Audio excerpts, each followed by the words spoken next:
მოგესალმებით. გავისტუმრე შვილიშვილები და დავრჩით ჩვენ.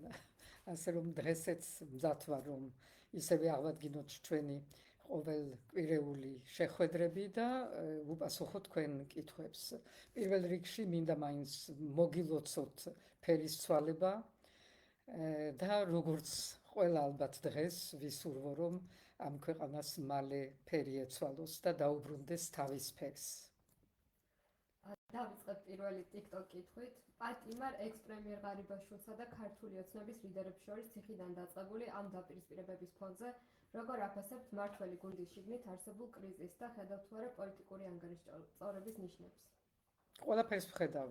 ქაოსი, კრიზისი, ერთმანეთის მიმართ სრული უნდობლობა, რაზედაც დიდი ხანია ვსაუბრობთ, ანგარიშწორება ერთის მხრივ, ალბათ კიდევ რაღაცა პოლიტიკური თამაშები, რომ აქედან გამოძვრენ, არ ვიცი, უნდათ რომ გაასაღონ ღარიბაშვილი როგორც ახალი ოპოზიცია თუ რა სქემები არსებობს ამ ყველაფრის უკან, მაგრამ ერთი და მთავარი ჩვენ ამ ყველაფერში ვერ გავერკვევით, იმიტომ რომ ეს ხდება ფარდის უკან და არის მათი თამაშები, მაგრამ რაც ნათელი არის ის რომ ეს ხელისუფლება უკვე ხელისუფლებას არ გავს, არის სრულიად ღრმა კრიზისში და იქეთ როგორც ქათამი, რომელსაც თავი მოაძვრეს, ხან იქით ეჯახება, ხან აქეთ ეჯახება და უკვე მიმართულება თვითონ აღარ გააჩნია.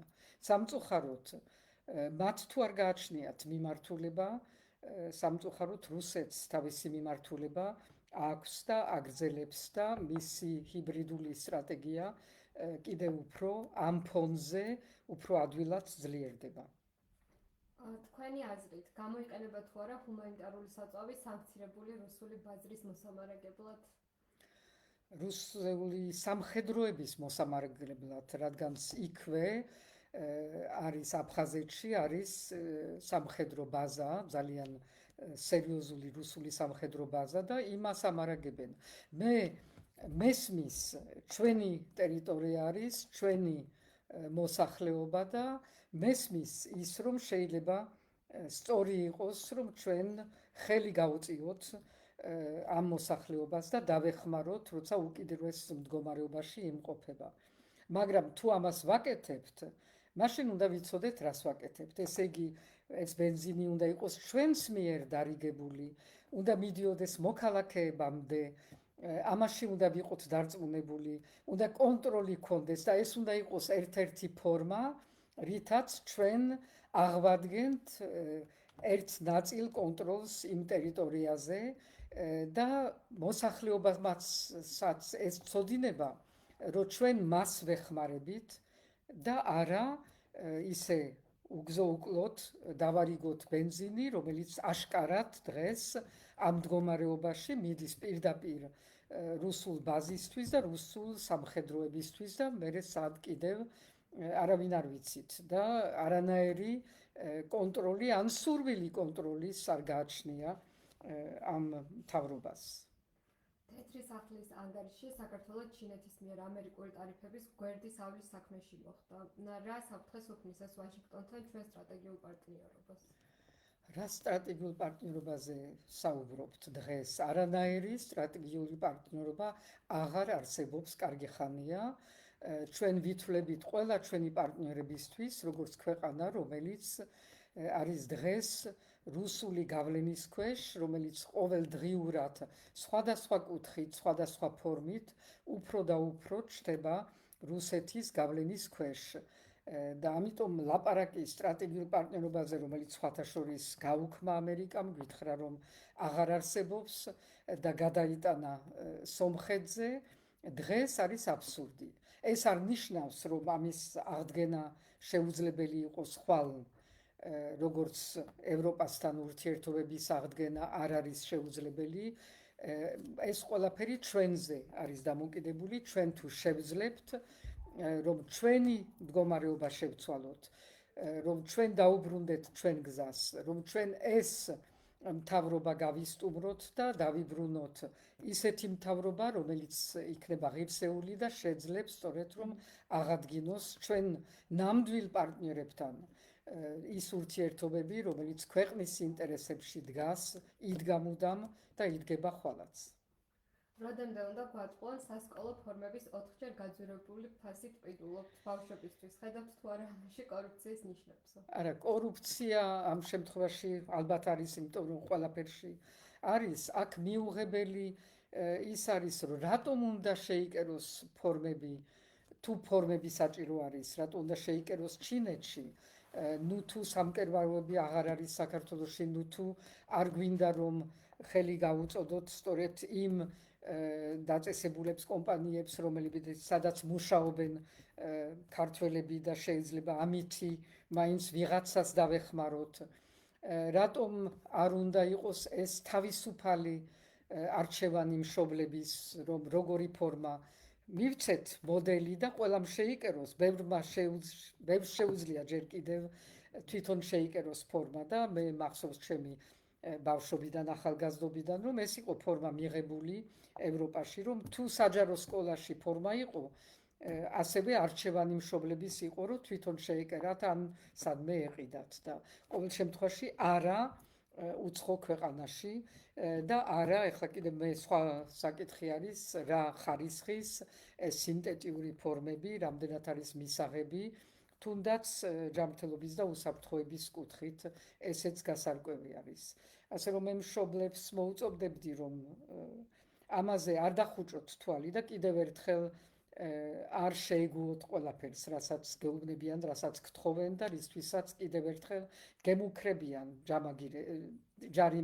ჯამაგირებით. ისედაც უკვე დაზიანებულია ქვეყნის ევროინტეგრაცია. ევროკავშირის მიერ ირანისთვის დაწესებულ სანქციებთან საქართველოს არ მიერთება და თეირანთან დაახლოება უფრო მეტად აზიანებს. თქვენი აზრით ეს საგარეო კურსის აშკარა ცვლილებაა? რაღა ვეღარ დაიჯერეთ, რომ საგარეო კურსი შეცვლილი არის, დაიხურა ჩვენი ევროპული ინტეგრაციის გზა, ჩვენი მხრიდან და შემდეგ უკვე ევროპელებმაც ეს მიიღეს როგორც ფაქტი, დაიხურა ჩვენი ამერიკასთან სტრატეგიული პარტნიორობა და ჩვენ ვართ დღეს რუსეთის დაქვემდებარებაში. ეს არის დღევანდელი რეალობა. გინდათ დაიჯერეთ, გინდათ ნუ დაიჯერებთ, ნუ აღარ ეძებთ. რა კიდევ უფრო დაამძიმებს ამ მდგომარეობას, დამძიმებულია ძალიან და ჩვენ ვართ დღეს იმ ამოცანის წინაშე, რომ გადავრჩეთ, მოვიშოროთ ეს სიმძიმე, რასაც ქვია რუსული ჰიბრიდული სტრატეგია და დაუბრუნდეთ ჩვენ გზას ჩვენი ძალის ხმებით, ან მიუშვათ ქვეყანა, საიდკენაც მიდის ამ მთავრობის ხელში. ეს არის არჩევანი და ნუ აღარ ვეძებთ რაღაცა ერთ ნიშანს თუ მეორე ნიშანს, ეს კურსი შეიცვალა, არ შეცვლილია, დაიჯერეთ. მიგაჩნიათ თუ არა რუსული Wildberries-ის ოპერირება ეროვნული უსაფრთხოების საფრთხეთ და რატომ ხუჭავს ამაზე თვალს ხელისუფლება?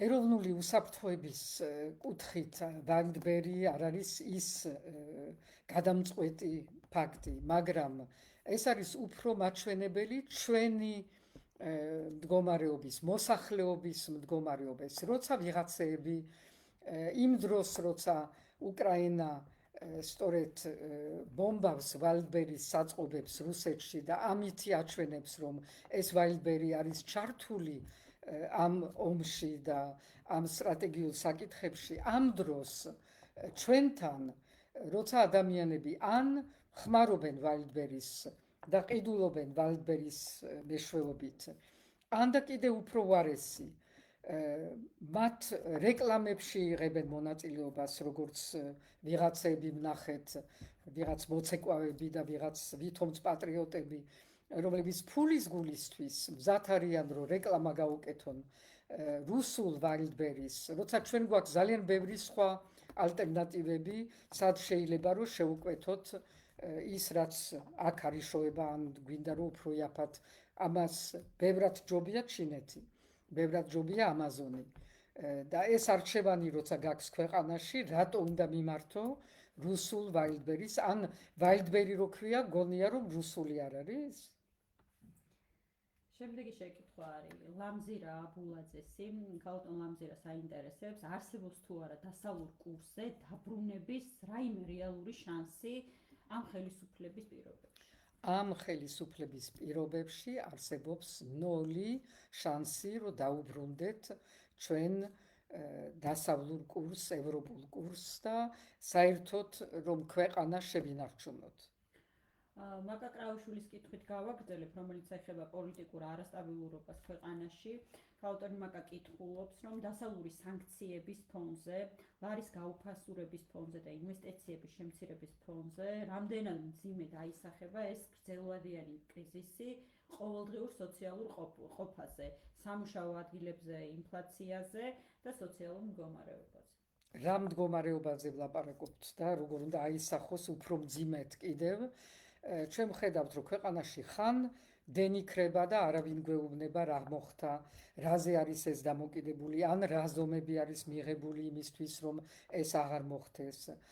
ხან მეტრო ამის გამო ჩერდება, ხან წყალდიდობა არის მეტროში, ყველა სადგურებში პრაქტიკულად და ადამიანებმა აღარ იციან რა ტრანსპორტი გამოიყენონ.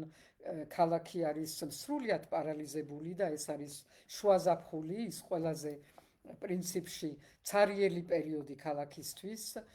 ჩვენ ვხედავთ, როგორ მიმდინარეობს სამუშაოები რუსთაველზე, რომელიც არის არამხოლოდ არაეფექტური, ეს არის სირცხვილი.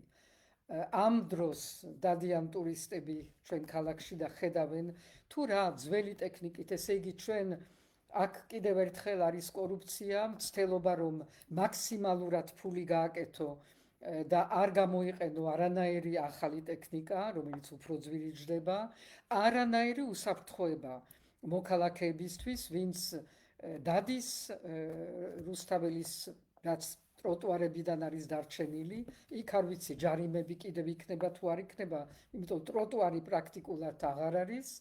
ეს ყველაფერი არის სამარცხვინო თანამედროვე ქალაქისთვის. მე არ ვიცი, სად შეიძლება დავინახოთ ასეთი სურათი, სრულიად არაორგანიზებული, არაეფექტური მუშაობის, სადაც ჩვეულებრივად 10 ადამიანი უყურებს ერთ კაცის მუშაობას და კიდევ ერთხელ უსაფრთხოების არანაირი ზომა არ არის მიღებული, როცა აქ არის ისეთი გარემოს დაბინძურება, რომელიც მიუღებელი არის შუაგულ ქალაქში და ამის მიმართაც არანაირი დამცავი ზომა არ არის მიღებული.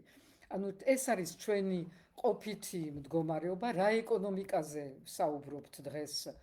გარდა კორუფციისა, არანაირი ეკონომიკა რეალურად საქართველოში არ არის. მთავარი მიმართულებებით უკვე რუსეთი არის ღიად თუ არაღიად შემოსული ქართულ ეკონომიკაში.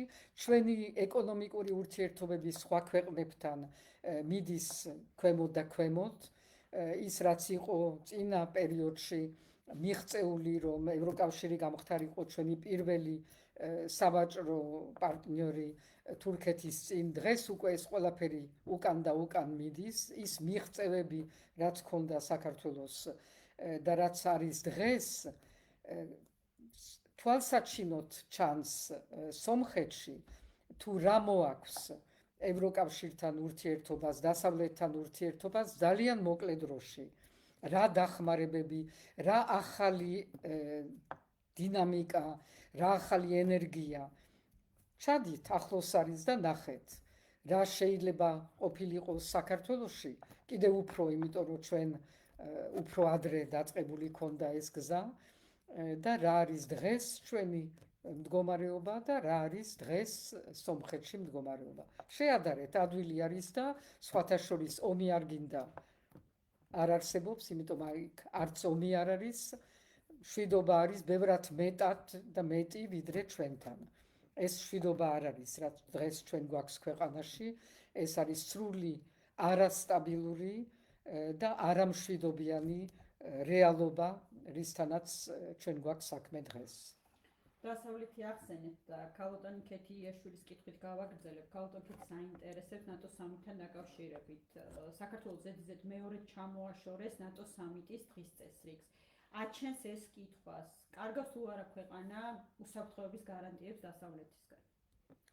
ჯერთი როგორც ასეთი უსაფრთხოების გარანტიები არასწორი სიტყვა არის, იმიტომ რომ ნატოს უსაფრთხოების გარანტიები ვრცელდება მხოლოდ უშუალოდ ნატოს წევრ ქვეყნებზე. ამის რომ ამ კუთხით ჩვენ არასოდეს არ ქონია უსაფრთხოების გარანტიები და ეს იყო მიმართულება და მისწრაფება საქართველოსი, რომ ჩვენ რაც შეიძლება ახლოს იმ კართან მივსულიყავით, რაც იქნებოდა რეალურად შესაძლებლობა ჩვენთვის, რომ მიგვეღო ეს უსაფრთხოების გარანტიები. ასევე ევროკავშირთან დაახლოება ამავე მიზნითაც იყო გამართლებული. მაგრამ ეს არ ნიშნავს იმას, რომ რაღაცა ფორმით ეს დაახლოება თუნდაც ნატოსთან და ევროკავშირთან მაინც დაკავშირებული იყო ჩვენ უსაფრთხოებასთან და ეს ჩვენ ძალიან კარგად ვიცით და ვგრძნობთ. მაგრამ ეს ყველაფერი დღეს იკარგება, არის დაკარგული, სანამ ჩვენ ამას არ ავადგენთ და დრო ძალიან სწრაფად მიდის, დრო იკარგება და ეს შესაძლებლობებიც იკარგება.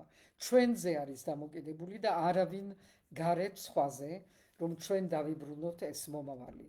და კიდევ ერთხელ დრო მალე იწურება და მოვა ისეთი დროც, როცა ამის აღდგენა ბევრად უფრო რთული იქნება თუ ჩვენ დროზე არ მოვედით გონს. და ეს კითხვები, რომ კურსი იცვლება, ჩვენ რამეში ხელი შეგვეშლება თუ არა, ჩემთვის არის სრულიად გაუგებარი. იმდენად ნათელი არის რა ხდება და რამდენად რუსეთი ყველაფერს აკეთებს, რომ ეს გზები ჩაგვიკეტოს და ამისი არ დანახვა დღეს არის, არ ვიცი რა სიტყვა ვიხმარო ამისთვის.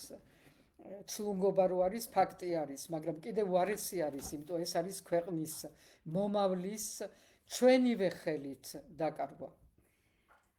ქვეყნის საგარეო კურსი ახსენეთ და ილონა ლიმბარაშვილის კითხვით გავაგრძელებ. ქალბატონი ილონა კითხულობს, რომ თქვენი გამოცდილებიდან გამომდინარე, რა კონკრეტულ ბერკეტს ხედავთ, რომ საქართველო დაბრუნდეს ამ ორბიტაზე, დასავლეთის ორბიტაზე? ერთადერთი არის ეს მთავრობა გავაცილოთ იქ, სადაც უნდა წავიდეს.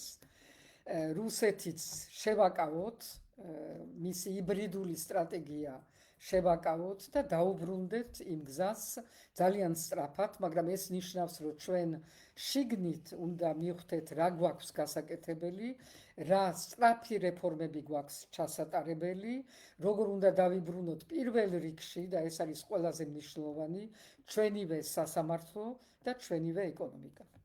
შეხვედრების დროს ევროპელები გვაძლევენ თუ არა გარანტიას, რომ რეჟიმის ცვლილებების შემდეგ შევალთ ევროკავშირში? მე ამაზე არაერთხელ მისაუბრია, რომ როცა ამაზე ლაპარაკობთ სწორედ იმ ჩვენ პარტნიორებთან, ცხადი არის, რომ ესენი მზად არიან, თეორიულად მზად არიან, რომ დავუბრუნდეთ იმ გზას, რომელიც იყო ჩვენი ამდენი წლის მანძილზე ძალიან წარმატებული გზა. იციან, რომ საქართველო არის მნიშვნელოვანი ამ რეგიონში, თუნდაც სომხეთის ხვალინდელი ევროპასთან ურთიერთობებისთვის, რომ მთლიანად რეგიონი არის მნიშვნელოვანი, ამიტომ ეს მზადყოფნა არსებობს პრინციპში, მაგრამ კიდევ ერთხელ ეს მზადყოფნა გადის იმაზე, რომ ჩვენ ვაჩვენოთ რა გვინდა, როგორ გვინდა და ამაში კიდევ ბევრი დრო არ დაიკარგოს და ჩვენ მალე ვარჩვენოთ, რომ ჩვენ საქართველოს საზოგადოება, საქართველო როგორც ასეთი არ არის წარმოდგენილი ამ მთავრობით და ეს მთავრობა ატარებს ისეთ კურსს და ისეთ პოლიტიკას, რომელიც არ არის ის, რაცაც მოითხოვს საქართველოს მოსახლეობა. ელენეს აინტერესებს კონკრეტულ სცენარზე თქვენი მოსაზრება. ამერიკის შეერთებული შტატები და ევროკავშირი სულ უფრო ხშირად საუბრობენ ინდივიდუალურ სანქციებზე. თქვენი აზრით, ივანიშვილისა და მმართველი გუნდის ლიდერების პირადი დასანქცირება დააჩქარებს თუ არა არსებული პოლიტიკური სიტუაციის გამოხატვას, ან პირიქით, უფრო მეტად აგრესიულს გახდის რეჟიმს და ქვეყანა გადავა სრულ იზოლაციაში? ქვეყანა არის სრულ იზოლაციაში. ეს მთავრობა არის სრულ კრიზისში და ამიტომ და ამდენად სრულ აგრესიაში, რაც ჩანს ამ გაუთავებელ რეპრესიულ ზომებში, რასაც იღებს ხან კანონით და ხან სხვა ფორმით და ამას არაფერი აღარ შეცვლის და აღარ დააბრუნებს. დასამცირება როგორც დღეს როგორც ჩანს იგეგმება ანუ ყულების სპორტის თუ კრიპტოვალუტის კომპანიების და იმათი მფლობელების არის ძალიან სწორი, იმიტომ ეს არის ის დარგები, რომელიც რეალურად პირდაპირ ეხმარება რუსეთს და უნდა პირდაპირ იყოს შეჩერებული და რომელიც არის საქართველოს ინტერესების საწინააღმდეგოდ, იმიტომ საქართველოს ინტერესი და საქართველოს მშვიდობის ინტერესი ნამდვილად არ არის, რომ ეს გახდეს რაღაცა შავი ხვრელი, შავი ზონა, სადაც ყველა არალეგალური ბიზნესი იქნება გადმოტანილი რუსეთიდან აქა და დაიმსახურება მხოლოდ და მხოლოდ რუსეთის ინტერესებს. ჩვენთვის თუ მშვიდობა გვინდა, თუ სტაბილურობა გვინდა, სწორედ ეს არალეგალური ნაწილი ამ ეკონომიკის უნდა მოისპოს რაც შეიძლება ჩქარა და ამას თუ ემსახურება სანქციები, ეს იქნება ძალიან დიდი წინსვლა. საზოგადოებას აინტერესებს ანუ გარე ფაქტორებმა რა შეიძლება მოახდინოს შიდა პოლიტიკაში და ძალიან ბევრი კითხვა შემოდის ამ თემაზე. მარინა გელაშვილი კითხულობს, რომ ეკონომიკური პრობლემები, დასავლური სანქციები და ამაზე არის ერთი მთავარი კითხვა. დაიწყება თუ არა შიდა განხეთქილება, გულისხმობ დეპუტატების, ჩინოვნიკების დისტანცირებას ოცნების გუნდისგან და შიდა განხეთქილებას. მე მგონი თუ ვინც ვერ ხედავს შიდა განხეთქილებას, შიდა უნდობლობას, დღეს ნავი იძირება, თაგვები ზოგიერთი გარბის და ზოგიერთი იძირება მათთან ერთად და ძალიან რთული არის იმ ადამიანებისთვის, რომლებიც არიან ბოლომდე ჩაძირული იმ კორუფციულ სქემებში, რომელიც ძალიან კარგად გახლართული არის დღევანდელი მთავრობის ირგვლივ, რომ იქიდან გამოვიდნენ. ეს არის ერთ-ერთი ფორმა, რითაც უჭირავთ, სანამ უჭირავთ.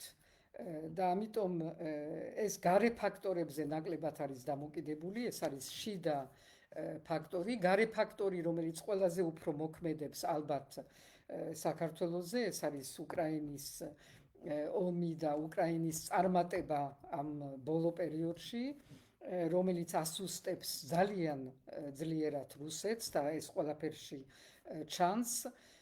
რუსეთისთვის საქართველო უფრო საჭირო ხდება, მაგრამ ამავე დროს საქართველოს მთავრობისთვის ეს რუსეთის დღევანდელი სისუსტე ქმნის რაღაცა კითხვის ნიშნებს.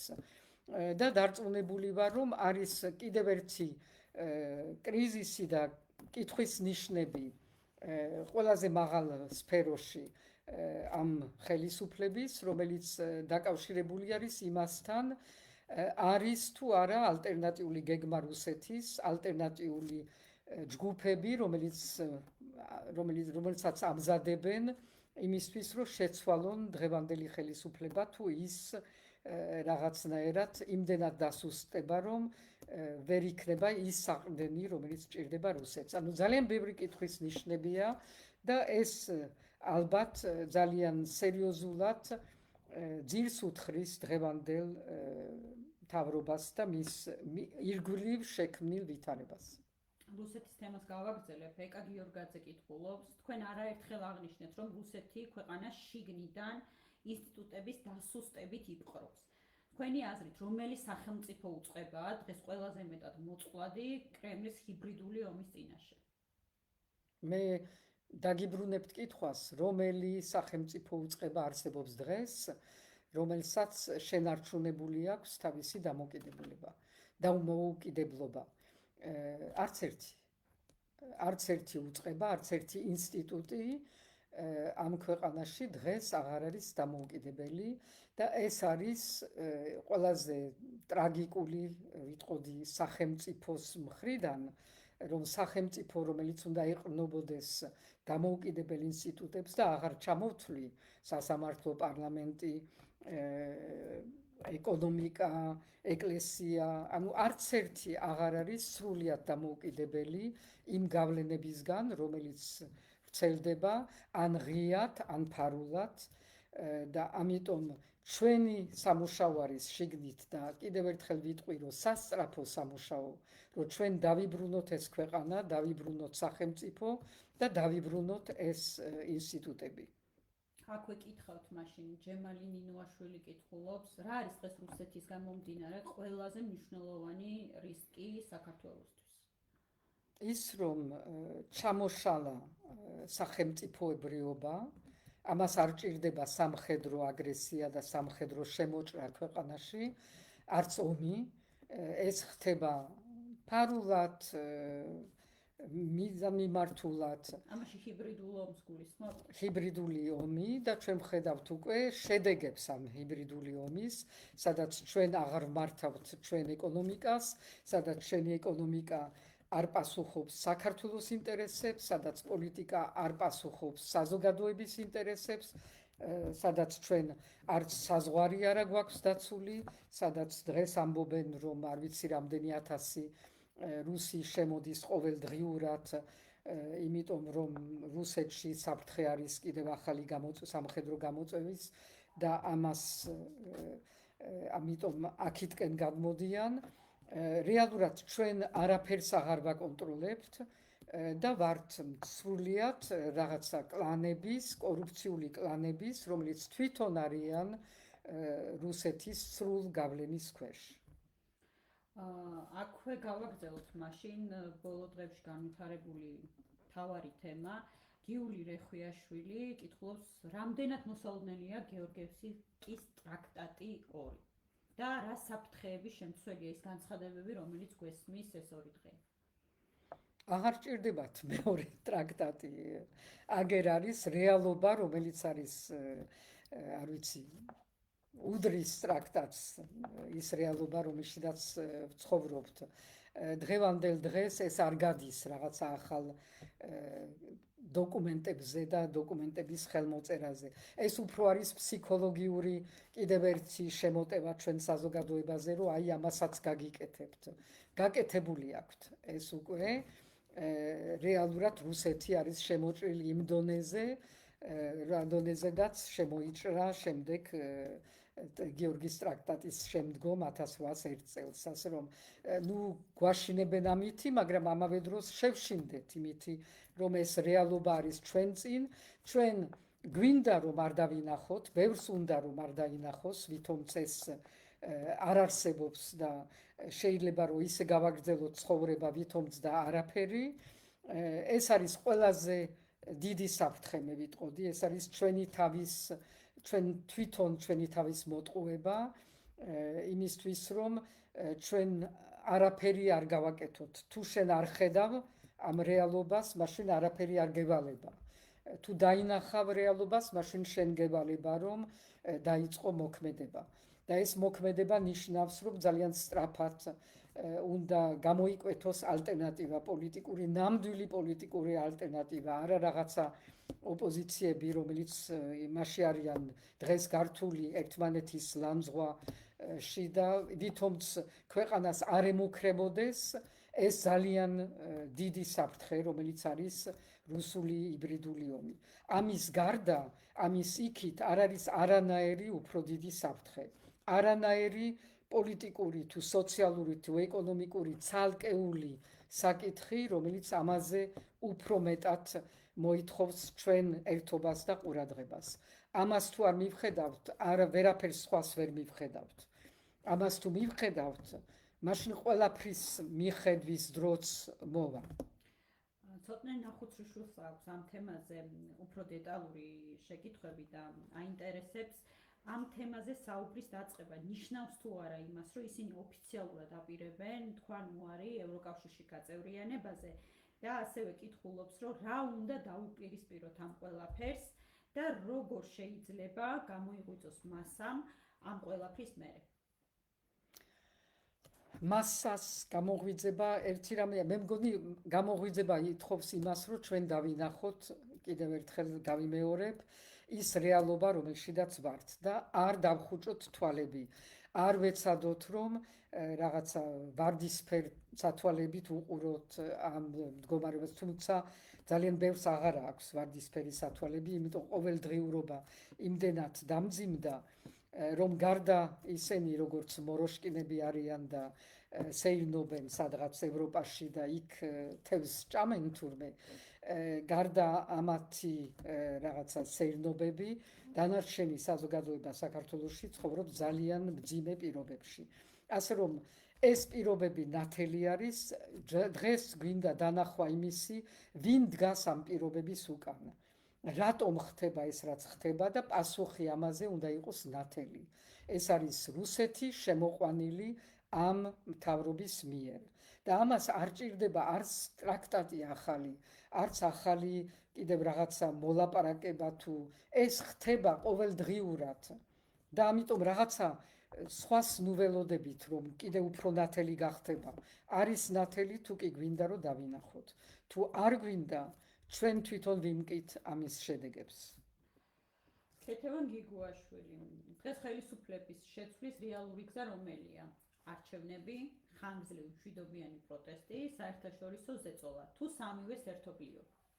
სამივეს ერთობლიობა, მაგრამ მე მგონი რომ ჩვენ აქაც დავინახოთ რა არის დღევანდელი რეალობა და ძალიან დიდი ალბათობა რომ თვით ამ მთავრობამ დანიშნოს არჩევნები. მე არაფერს არ გამოვრიცხავ, ვხედავთ ძალიან ბევრ კუთხით, თუნდაც რაც თვითონ აქვთ ძალიან შიგნით დარღვეული და სწორედ იმიტომ რომ იციან რომ ეს მიდის დაღმავალ გზით, ამიტომ შეიძლება იყოს მათში იმისი მცდელობა რომ ჯობია დღეს ვიდრე ხვალ კიდე უფრო მძიმე პირობებში და ვცადოთ ეს არჩევნები სანამ ჩანს რომ ოპოზიცია ამ დღეში არის რაც არის და ალტერნატივა არ არის გამოკვეთილი. ამიტომ არ ვიფიქროთ რომ ეს გრძელი რაღაცა გრძელვადიანი გეგმა უნდა კონდეს ამისთვის, უნდა ვიყოთ მზად დღეს, უნდა გაუმკლავდეთ დღეს ამ მთავრობას და უნდა რეალურად მივაღწიოთ იმ ერთობლივ ალტერნატივას, რომლის გარეშე არც გარე მხარდაჭერა არ იქნება და პროტესტიც ამაზე არის დამოკიდებული, რომ კიდევ უფრო გაძლიერდეს და გახდეს იმ ტიპის პროტესტი, რომელიც რეალურად მოგცემს საშუალებას, რომ არჩევნებმა მიიღოს თავისი რეალური შანსი, როგორც მოხდა სხვა ქვეყნებში. თუ პროტესტი არ არის ქუჩაში, თუ პროტესტი არ ჩანს, მაშინ გაყალბება არჩევნების ბევრად უფრო რეალური არის. თუ ძლიერი არის, გვაქვს უნგრეთის მაგალითი, გვაქვს სომხეთის მაგალითი, ჩვენს უნდა შევძლოთ. მე მგონი ჩვენ ნაკლები არა ვართ. პროტესტზე კითხავთ, ორი კითხვა არის შემოსული თაკო ასანიძე და ნინო ბერიძე. ქალატონი თაკო კითხულობს, რომ 600 დღეზე მეტია პროტესტი გრძელდება და თქვენი შეფასებით რატომ ვერ გადაიქმნა ეს ქუჩის პროტესტი დღემდე რეალურ პოლიტიკურ ცვლილებად? რა აკლია მას ამისთვის და ქალატონი ნინოს პათოსი არის შემდეგი, რომ ხომ არ დაიწყო დაღლილობის ფაზა და შევძლებთ თუ არა გრძელვადიანი წინააღმდეგობის გაგრძელებას? მე მგონი რომ პროტესტმა ეს კითხვა არის ძალიან უსამართლო. იმიტომ რომ პროტესტმა აჩვენა ყველანაირად არა ის რომ დაღლილობის ნიშნებია, არამედ ის რომ გამძლეობის უდიდესი ნიშნებია და ისიც აჩვენა რომ მთავრობამ, რეპრესიამ, კანონებმა, ჯარიმებმა, ამ ყველაფერმა ვერაფერი ვერ მოუხერხა იმისთვის რომ გამქრალიყო ეს პროტესტი. ის რომ ეს პროტესტი შეიძლება ზოგჯერ იყოს ძალიან მასშტაბური და ზოგჯერ ბევრად უფრო მოკრძალებული, ეს გასაგებია, ეს არის ადამიანური მოვლენა, მაგრამ ის პროტესტი რომ არსებობს, გრძელდება და არაფერი მას არ გააჩერებს, ეს არის ის რაც არის ჩვენი დღეს ყველაზე რეალური საყრდენი და ეს თვითონ ხელისუფლებამაც იცის.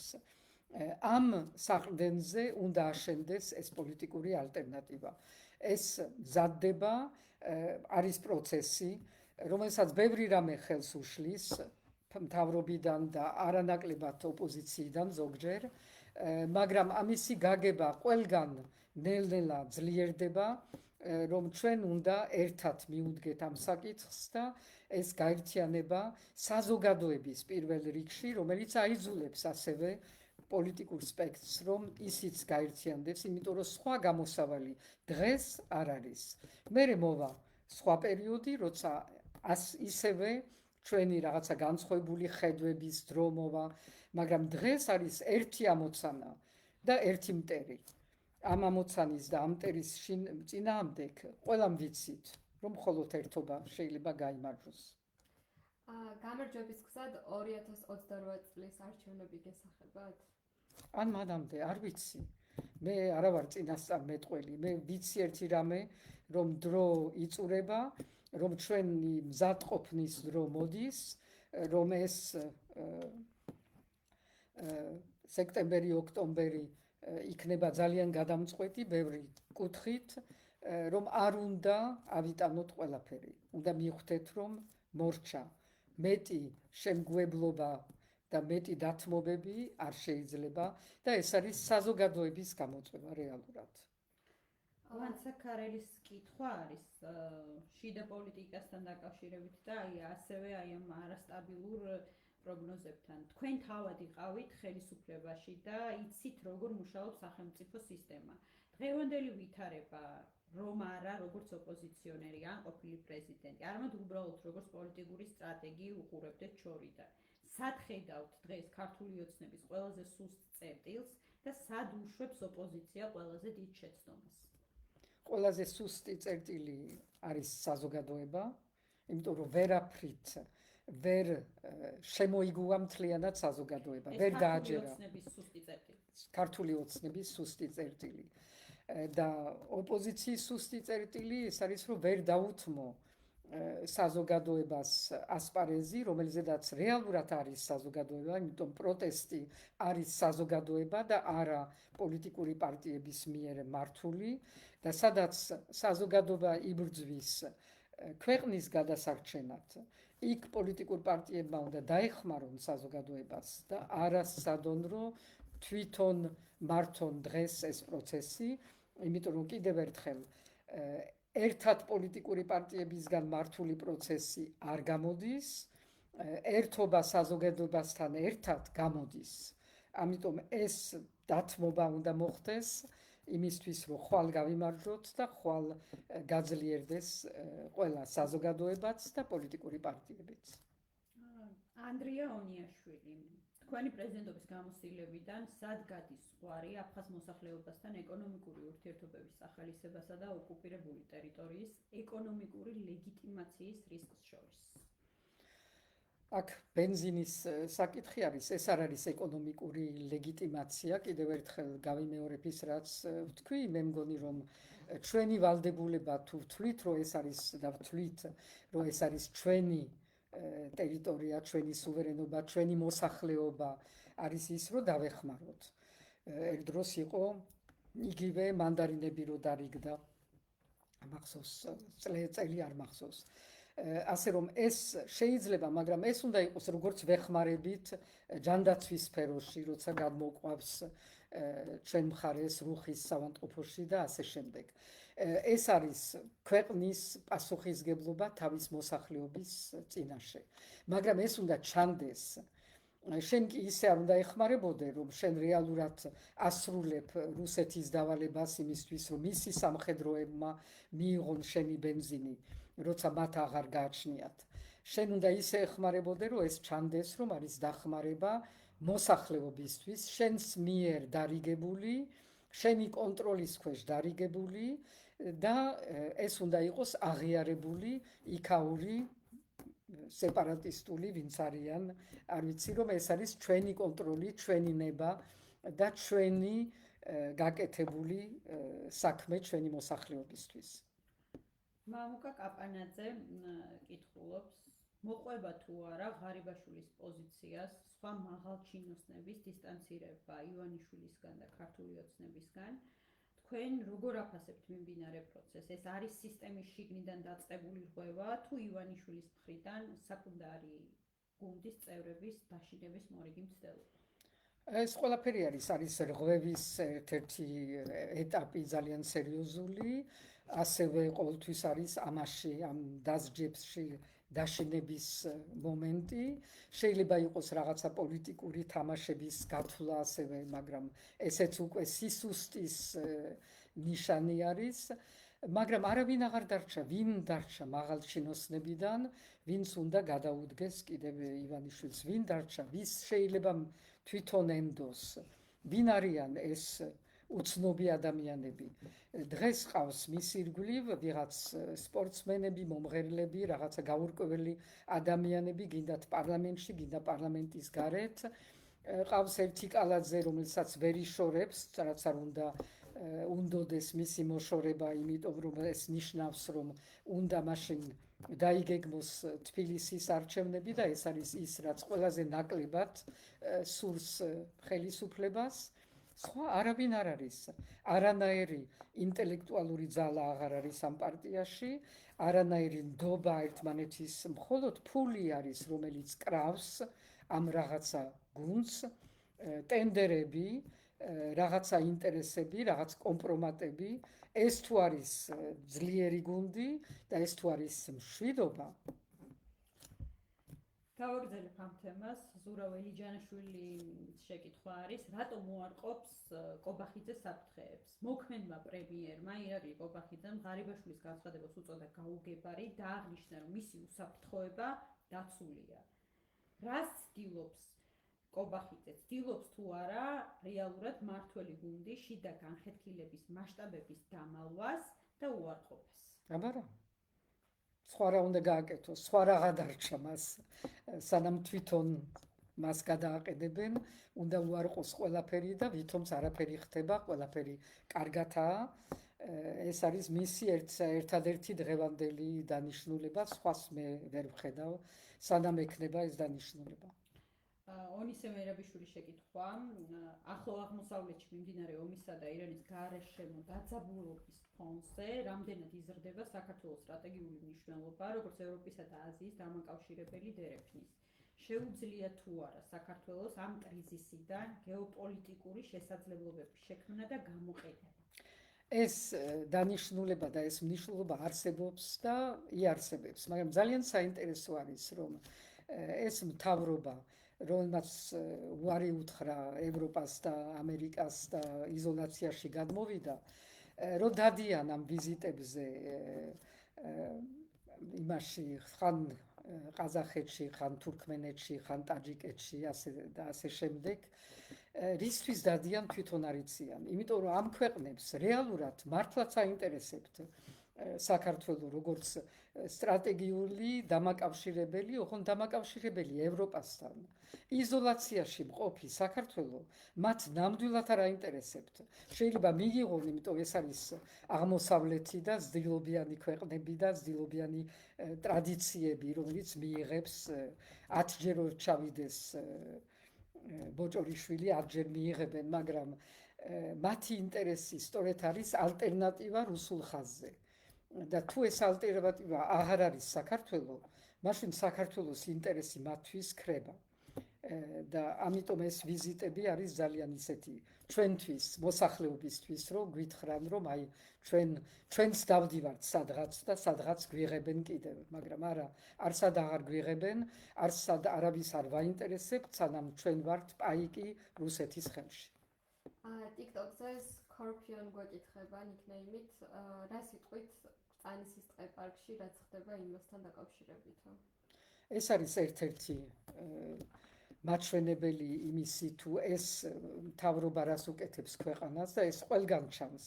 სადაც ფული არის გასაკეთებელი, ყველგან ყიდიან ამ ქვეყანას, ყველგან ანადგურებენ, არაფერს არ უფრთხილდებიან, არც ბუნებას, არც რესურსებს, არც გარემოდაცვას, ანუ ეს ყოველდღიური რეალობა არის. მაგრამ მე არ ვეთანხმები სხვადასხვა პარტიების განაცხადებს, ერთი მიდის ამ ტყე-პარკის თემით, მეორე სხვა თემით, არ არსებობს ესა. ერთი თემა არის დღეს საქართველოში, ეს არის საქართველოს გადარჩენა. თუ საქართველოს გადავარჩენთ, ამ ტყე-პარკსაც, სადაც დიდხანს არაფერი არ გაკეთდება, გადავარჩენთ და გადავარჩენთ დანარჩენსაც. თუ საქართველოს არ გადავარჩენთ, არც მის მომავალს და არც მის დღევანდელ დღეს, მაშინ გინდათ ტყეპარკი გქონდეთ და გინდათ სხვა რამე. მოსახლეობასთან შეხვედრას თუ გეგმავთ აინტერესებთ? მოსახლეობასთან ჩემი შეხვედრა ეს არის. სად უნდა შეგხვდეთ, სად არის ის სივრცე, სადაც შეიძლება მოსახლეობასთან დღეს შეხვედრა.